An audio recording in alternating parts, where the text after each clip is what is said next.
During World War II, US military strategists faced a major challenge. Their bombing aircraft were powerful. Some were able to carry several tons of bombs, but they weren't particularly accurate. Dropping a bomb from high altitude meant that human error, wind, and pressure changes could alter its trajectory, missing the target completely. And while there were experiments with early guided weapons, reliable guidance systems simply didn't exist. Yet. But what if you could use pigeons? Hello, I'm Chris, most of you know me simply as Rex, and welcome back to the channel, and welcome to a new series of special videos that I've been wanting to kick off for a really long time. And I thought, what better way to start things than the so-called Project Pigeon, when in World War II, some people thought it was a good idea to see if trained pigeons could be used to guide bombs. Now, as crazy as this sounds, this was a dead serious proposal. It wasn't the fever dream of an eccentric who spent too much time in his unventilated garden shed surrounded by paint fumes. This idea came from a Harvard-trained psychologist and one of the most influential figures in behavioral science, B.F. Skinner. His pigeon guidance system was based on the idea that trained pigeons could be conditioned to recognize and track visual targets with extreme precision. Pigeons were trained to peck at a target displayed on a screen. Their pecks were translated into mechanical or electrical signals that would adjust the missile's course, guiding it to its target. Unlike early electronic guidance systems, which were prone to interference and failure, this unorthodox organic guidance system was remarkably reliable, and it offered degrees of accuracy hitherto unheard of. So that begs the somewhat hilarious question, why didn't we have pigeon-guided missiles? Well, today we're going to find out, but before we do that, I want to give a big shout out to the sponsor of today's video, Warhammer 40,000 Tacticus. Tacticus is a fantastic turn-based strategy game set in the grim-dark eternal conflict of the Warhammer 40,000 universe, where pigeon-guided munitions wouldn't be out of place at all, although the Adeptus Mechanicus would be mortified by such organic abominations. In Tacticus, you assemble a team of unique champions to fight in fast-paced tactical battles across a variety of PvE and PvP game modes. Currently, there is a huge roster of over 80 champions available from 18 playable factions, including Lieutenant Titus from the Ultramarines, Typhus, the Herald of Nurgle, and Snapper-Wrecker of the Killer Clan. Now, I am personally a huge Necron fan, so I'm going to be beelining for Overlord Anufet. But all of the champions are fantastic. They have unique traits and abilities which make them valuable for different tactical situations. As you progress through the game's campaigns and win battles, you'll augment and upgrade them with unique items and buffs that increase their effectiveness. You'll also get the opportunity to unlock new unique champions through tokens rewarded from boss fights, or special rewards from completing daily tasks or mission objectives. Now, Tacticus is free to play, which is fantastic, but there are also paid unlocks available, often at a discount, if you want to go for a particular faction or champion before the others. Now, whatever mode you choose to play, PvE campaigns, PvP skirmishes, arena battles, or guild raids, Tacticus offers a great deal of depth and complexity. But all of this is carefully explained in the first campaign, which acts as an informative but very fun tutorial, and honestly it was the biggest surprise for me. Many mobile games have rubbish, clunky tutorials, but this one was excellent. Tacticus is one of those games where it's easy to learn the basics but much harder to master the complex systems of passive abilities and combat mechanics, and that keeps it fun and challenging, and the tutorial is a great introduction to those mechanics. So to try out Warhammer 40,000 Tacticus for free today, click on the link in the description below or scanning the QR code on the screen, and when you sign up, use the code HELLOFEB to get 2,000 gold and 50 Blackstones. Now, where were we? Ah yes, bird-guided bombs. So, why were pigeons even considered as a means of guiding a bomb or a missile onto a target in the first place? On the face of it, it sounds like a completely crazy, bird-brained idea. But that bird brain should not be underestimated. However, a bit of context is also required if we are to understand this topic fully and why bird-guided bombs and missiles were considered. During World War II, the various military air forces of the world faced a problem. Aviation technology had advanced rapidly. Their bombing aircraft, the slow, ugly, lumbering machines of the interwar years, horrifying products from a bygone age of thinking where slow, self-defending aircraft, often carrying a mediocre payload of bombs, were somehow expected to bring an enemy nation to its knees, had transformed into sleek all-metal giants, many of which could carry several tons of bombs over a vast operational range. Bombers could now deliver massive payloads, but their ability to deliver them with any sort of precision? Well, that still needed some work. If bombers flew high for safety, they couldn't hit the broadside of a factory. If they flew low for accuracy, they still couldn't really hit the broadside of a factory, but now also had the added bonus of being sitting ducks for enemy anti-aircraft fire. And as the war progressed and aviation technology increased, even high-altitude bombing didn't guarantee safety, because it turns out the enemy also had high-altitude aircraft, and those aircraft were bristling with guns. Though bomb sights were improving with the new technology, the trajectory of free-falling bombs was still at the mercy of wind, pressure changes, and the always reliable human capacity for miscalculation. It didn't matter how sophisticated the Norden bomb sight was if the bombardier fumbled the moment of bomb release. The bombs might be heading for a factory, or they could be heading for an open field. Now, to be fair, sometimes accuracy was a flexible concept. When the Allies were bombing the German industry in the Ruhr, precision was more of a nice-to-have feature rather than a requirement. If you didn't hit the factory you were aiming for, you might at least flatten the house of the guy who worked there, or block the roads leading to the factory, or accidentally flood the place by rupturing the city's water mains. The law of averages dictated that if you sent several hundred bombers over the target, something important was bound to be destroyed, just maybe not the thing you were originally intending. This was often very much the case. For example, in 1943, of all of the bombs that were dropped by the US 8th Air Force over European targets, only 16% landed within 1,000 feet of the target. This level of inaccuracy presented a huge problem when targets smaller than a city suburb had to be attacked, such as a naval warship, for example. For the US Navy in particular, this was a topic that occupied the mind of many officers and commanders. Dive bombing provided much better accuracy and delivered results, such as those seen at the Battle of Midway, but it carried a huge amount of risk for the brave airmen of the US Navy. But what if you could make your bombs controllable? What if you had a way to guide them onto a target without risking the lives of your pilots as much? Now that was something worth exploring. By mid-1942, attempts to create guided weapons were already well underway. One solution was the use of television-based targeting, where a camera inside a bomb-carrying aircraft would relay images back to a human operator. This is something we've already covered in a video on the TDR-1 assault drones. But 1940s television technology was unreliable, prone to interference, and difficult to miniaturize.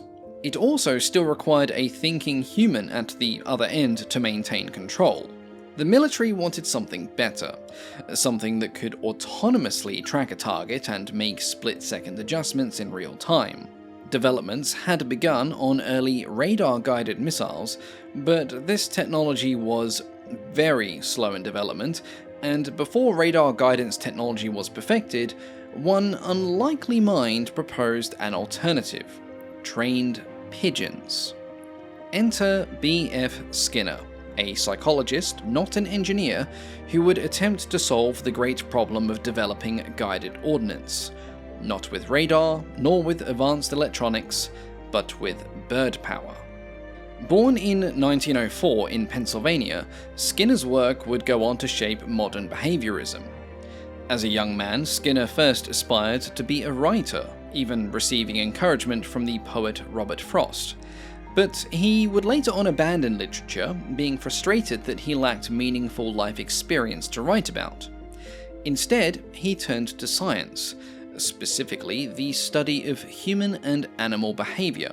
His work led him to develop many theories on what is now known as operant conditioning, the idea that behavior could be modified through reinforcement. He invented the famous Skinner box, a device that was used to study how animals learned from rewards and punishments. Using this method, Skinner trained pigeons to perform increasingly complex tasks. But in 1939, when war was erupting in Europe, he had an idea that would take his work in a very unexpected direction. One day, while riding a train, Skinner watched a flock of birds lift and wheel about in perfect formation. He would later recall, "Suddenly I saw them as devices, with excellent vision and extraordinary maneuverability. Could they not guide a missile?" This was a time when guided weapons were highly experimental. Radar was in its infancy, television-based targeting was basically unheard of, and radio-controlled bombs could be jammed or suffered from other forms of interference. But pigeons? You couldn't really jam a pigeon, could you? But why pigeons, of all creatures, though? Why did Skinner believe that these common birds were the key to precision ordnance? Well, the man had his reasons. First, pigeons have excellent vision, even better than humans. They can recognize shapes, distinguish colors, and maintain focus on moving targets for extended periods of time. Second, they are highly trainable. Through operant conditioning, Skinner could teach pigeons to peck at specific targets using food rewards. This was a fancy way of saying that they would relentlessly stab at anything that promised a snack, which, when you think about it, isn't too different from some human behavior either. Third, pigeons are lightweight, resilient, and easy to house in confined spaces. Unlike early electronic guidance systems, they weren't bulky, they required no electricity, and could not be disrupted by jamming technology. And finally, pigeons were already proven assets in warfare. They had served as message carriers in the First World War, and continued to do so, and they would reliably deliver critical information across enemy lines, difficult terrain, and through appalling weather. Now, if pigeons could successfully navigate through artillery fire no man's land and avoid becoming a falcon's lunch, why couldn't they be trained to guide a missile? That was the logic that led Skinner to propose one of the strangest military projects of the Second World War, Project Pigeon. Now, Project Pigeon... Okay, stop that. Project Pigeon began as a private endeavour before Skinner officially took it to the military. In 1940, Skinner would begin his first experiments. The first test was rudimentary.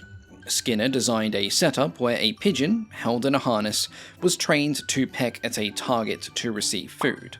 He then built a small moving platform that acted as a miniature guidance system. He harnessed a pigeon so that only its head and neck could move freely. A target, another simple bullseye, was placed in front of it. As the pigeon pecked at the bullseye, it would steer the platform towards the target. The results were promising. The experiment was then pushed even further. Skinner wanted to see if pigeons could guide a missile or a bomb towards a moving target. This meant a major upgrade in their responsibilities. The pigeon now had to track moving targets instead of static ones.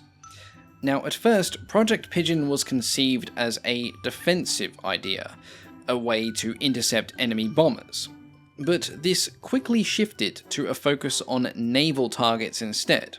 Partly because a pigeon-guided bomb would be much, much easier to conceive than a pigeon-guided rocket, and probably safer for the pigeon as well, at least until impact.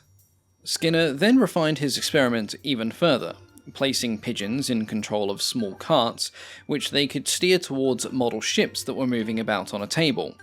Once again, the birds excelled. By early 1941, Skinner was convinced that his Pigeon-Guided system had a real chance of delivering results for the military.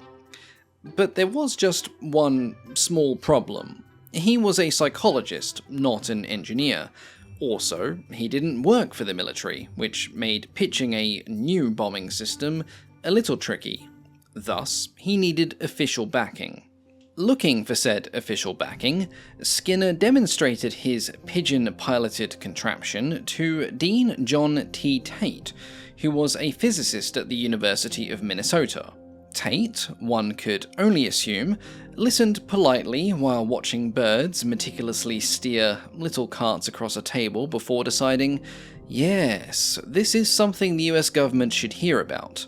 He forwarded the idea to the Office of Scientific Research and Development, OSRD, which was the agency responsible for evaluating cutting-edge military technology. Now, it may come as a surprise to you that their response was blunt. The idea wasn't considered practical. The military simply couldn't take the concept of bird-guided bombs seriously. Skinner's proposal was rejected, and Project Pigeon appeared to be dead before it had even started. But then, in December 1941, everything changed.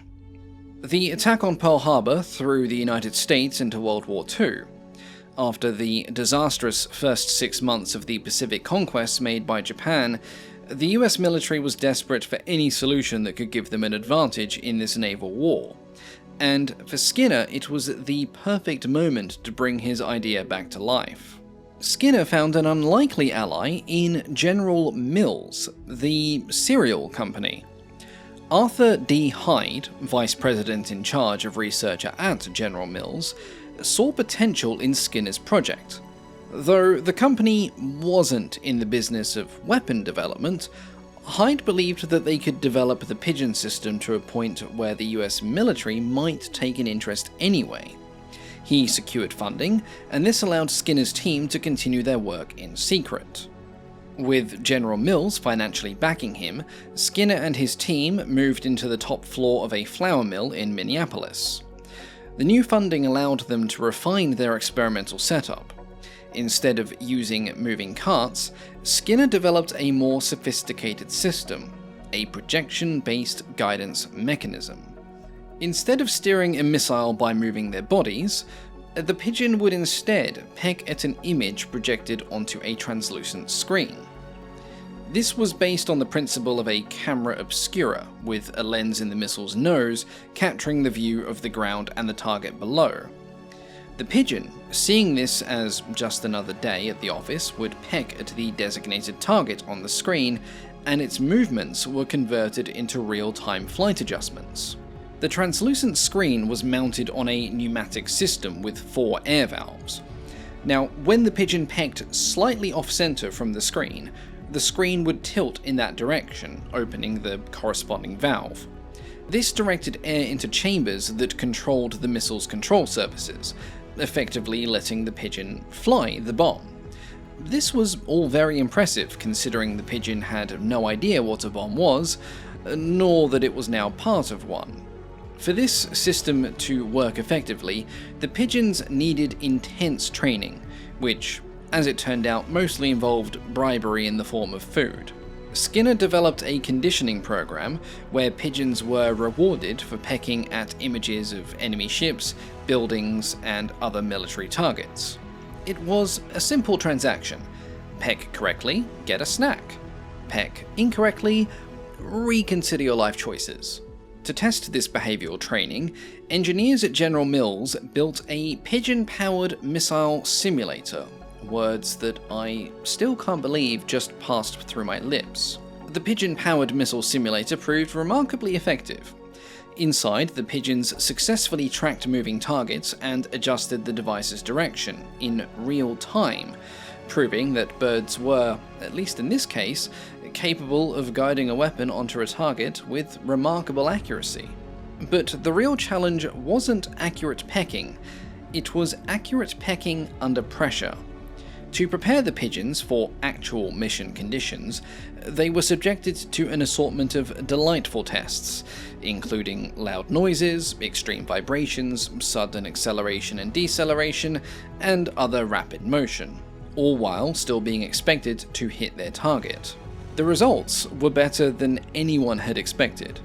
The pigeons proved remarkably resilient, continuing to peck away unfazed, seemingly indifferent to the chaos that they were being subjected to. Some could peck more than 10,000 times in 45 minutes without losing focus, an endurance level that puts most humans to shame these days. By early 1943, Skinner and his team had compelling evidence that their system worked, and they prepared a demonstration to the Office of Scientific Research and Development. During the demonstration, the pigeons performed flawlessly.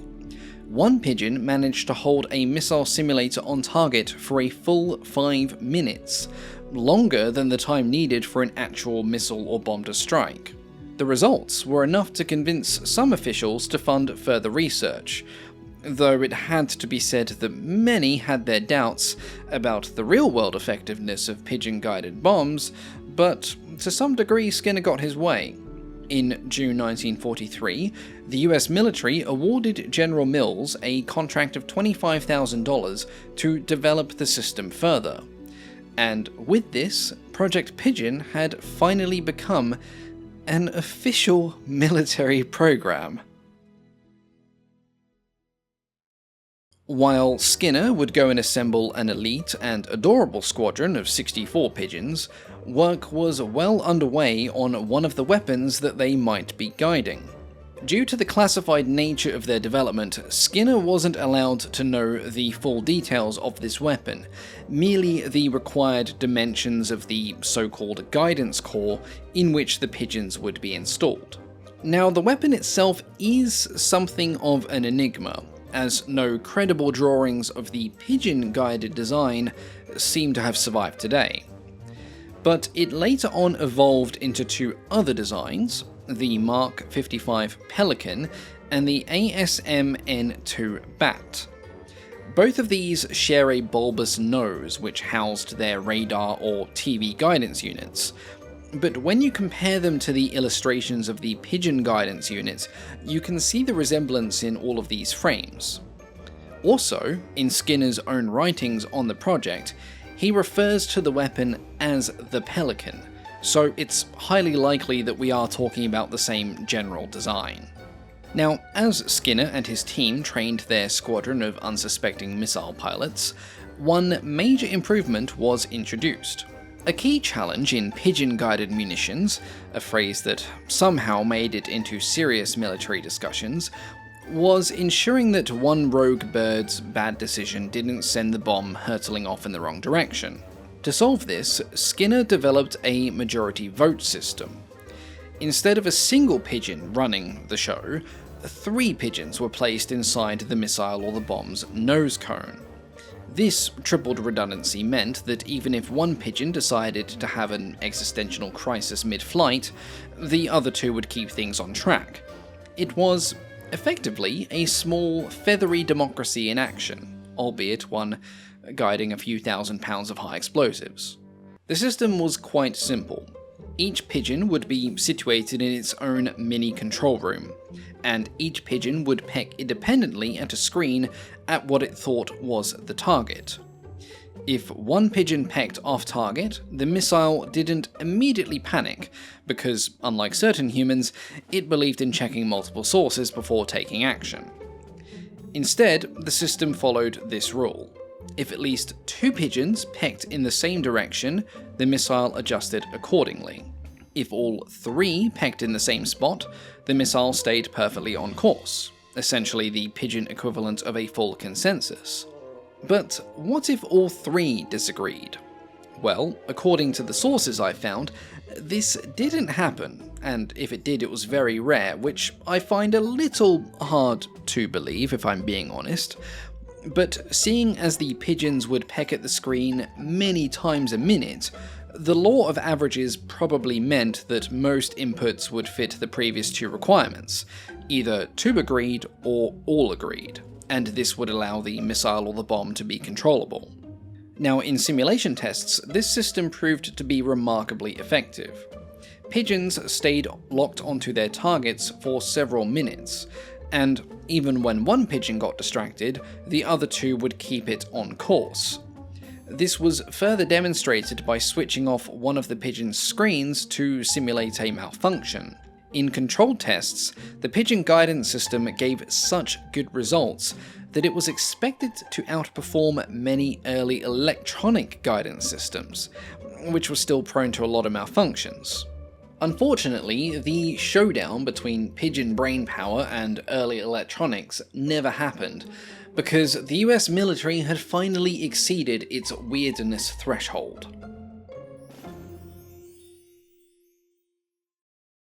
By 1944, Project Pigeon was on the verge of full-scale testing, and had it not been for the stubborn disbelief of military officials, we might be living in a world where pigeon-guided bombs were a legitimate chapter in military aviation history. Instead, the military would pull the plug mid-year, deciding that maybe, just maybe, it was time to let machines handle the precision bombing, and let pigeons return to the more traditional military roles, like carrying small messages and stealing breadcrumbs off officers' tables. Now, joking aside, several things did factor in when it came to the project's rejection. Firstly, though the system was, on paper, outperforming electronic guidance systems, that lead would not be maintained for very long. Radar and radio guidance systems were seeing huge improvements in a short space of time, and the use of TV-guided weapons was being successfully demonstrated by the TDR-1 assault drone. Secondly, there were many logistical and even some ethical concerns. The mass training, storage, feeding, and transportation of thousands of pigeons was understandably a little more complex than simply producing and then storing non-organic guidance systems. Then there was also the small question of sending these cute little animals on one-way kamikaze strikes. But thirdly, and most importantly, Project Pigeon was cancelled because, well, it was a pigeon-guided weapon. Despite the tests showing its feasibility, many high-ranking officials struggled to take the system seriously, and Skinner himself summed up the mood of the project following one of its final demonstrations. It was a perfect performance, but it had just the wrong effect. One can talk about phase lag in pursuit behavior and discuss mathematical predictions of hunting without reflecting too closely upon what is inside the black box, but the spectacle of a living pigeon carrying out its assignment, no matter how beautifully, simply reminded the committee of how utterly fantastic our proposal was. I will not say that the meeting was marked by unrestrained merriment, for the merriment was restrained, but it was there, and it was obvious that our case was lost. In other words, it worked, but it worked in the funniest way possible, which is not exactly what a military committee wants to see when approving weapons of war. It didn't matter that pigeons were successfully outclassing 1940s electronic technology.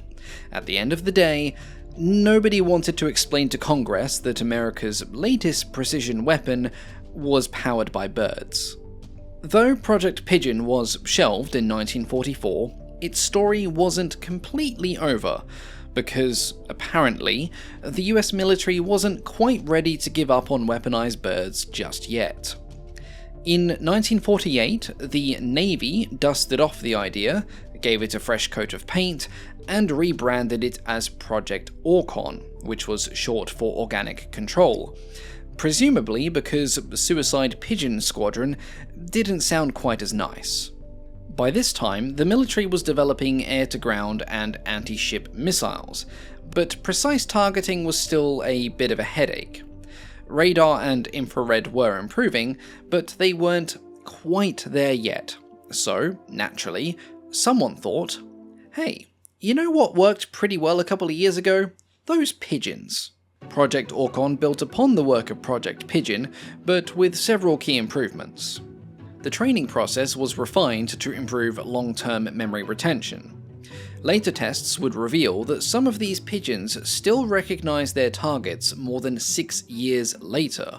The pigeons were also trained to distinguish between different types of ships and different types of buildings, which they managed to do successfully. Now, they were placed in an updated version of the Pelican missile's nose cone, and this too had some upgrades. Like before, a lens system would project an image of the target onto a screen, but this time the pigeon's pecs were registered electronically. The projection screen was made of electrically conductive glass, and the pigeon's beaks were fitted with metal contacts that would complete a circuit every time they pecked the screen. Essentially, this was a really early version of a touchscreen, except it was operated by a bird pecking it rather than your finger. Over the next 5 years, tests once again proved that this bizarre system was not only functional, but also very accurate. The pigeons kept their targets locked in place, they sent accurate steering signals, and crucially, they didn't require complicated electronics that could be jammed. But history was doomed to repeat itself, and once again none of this ever made it past lab simulations. Project Orcon was officially cancelled in 1953, and much of its work was declassified by 1960, by which point electronic guidance had advanced to the point where pigeon pilots were no longer necessary at all. By then, organic control was seen no longer as a brilliant outside-the-box innovation, it was now just a particularly weird chapter in military history. Skinner would go on to experiment with pigeons and behaviorism for many years, contributing much to his field. However, his attempts at developing bird-guided bombs fell into obscurity. That is, until he received a posthumous award of the Ig Nobel Prize in 2024, with his daughter, Julie, accepting on his behalf. Conceived as a satirical sibling to the Nobel Prize, the aim of the Ig Nobel Prize is to honour achievements that first make people laugh, and then make them think. And pigeon-guided bombs definitely did both. Once again, thank you to Warhammer 40,000 Tacticus for sponsoring today's video. Don't forget to sign up for free with the QR code or link down below, and use the code HelloFeb. As always, thank you all so much for watching, and a big thank you, of course, to the Patreon supporters. I hope you've all enjoyed today's special video. It's been a while since I've done one, and I'm planning to do more because I really have a lot of fun with them. And, I mean, come on, pigeon-guided air-launched weapons had to be covered as one of the first. A big thank you, of course, to our Wing Commander tier supporters, our highest tier members, and a warm welcome to, Little Horace. Nobody tell the Emperor. Yes. Welcome, Little Horace, who is the newest member of this special group. Now, a big announcement went up on Patreon the other week, which some of you have already seen, and if you haven't, I recommend you go check it out, as the news won't break to the main channel for another few months, as I like my secrets, mwahaha. But seriously, go check that out if you haven't already. But for now, as always, thank you all so much for your continued support, it means the world to me, and I will catch you all next time. Goodbye.